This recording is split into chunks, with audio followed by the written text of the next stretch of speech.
We are back. It's Tuesday. David Goldstein from Biltmore Loan and Jewelry visits us. Always fascinating information. And I know you just got back from a watch show, so we're talking about watches this morning, David.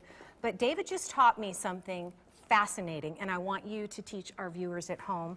If you take a look at these two watches, they're both Rolex watches. These are both Rolex Submariners.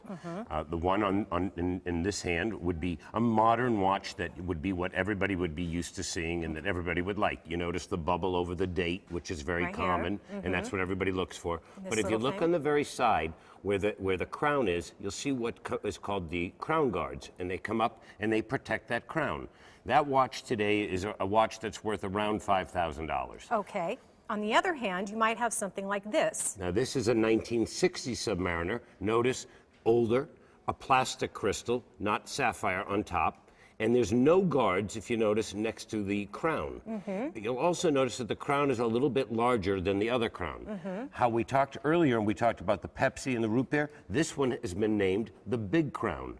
And the reason for that is because the crown has no guards and is bigger. And this would be worth? This was a watch that was probably $200 to $300 retail in the late 60s. And because of the Big Crown collector, depending on conditions, will run anywhere from $20,000 to $50,000. That is unbelievable. I mean, just the subtleties and the differences. And that's why when somebody brings something to you, sends a photo or something of theirs that they're curious about, this is the kind of the details that you're looking at, right? That's what we're going to bring that someone else isn't going to bring. Now, this particular one has a redone dial.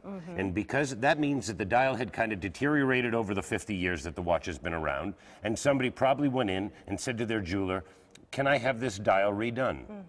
No, no, no. Don't do that? Do not do that. I don't care how bad the condition of the watch, of how bad condition that dial is. That watch would be worth $15,000 more with the original dial. Oh my gosh. Okay, that we just had Biltmore Loan Lesson 101 there on what not to do to especially something of quality like that, because you're going to lose value on it. But if you want to know what you have, what it's worth, Biltmore Loan and Jewelry, they have a website and an email you can send photos to, info@biltmoreloan.com. Their Scottsdale location is by appointment only, 480-991-LOAN. Their Chandler is the newest location and a walk-in, 480-705-LOAN. And you can also look them up at biltmoreloan.com and be sure and like them on Facebook /Biltmore Loan. More David to come.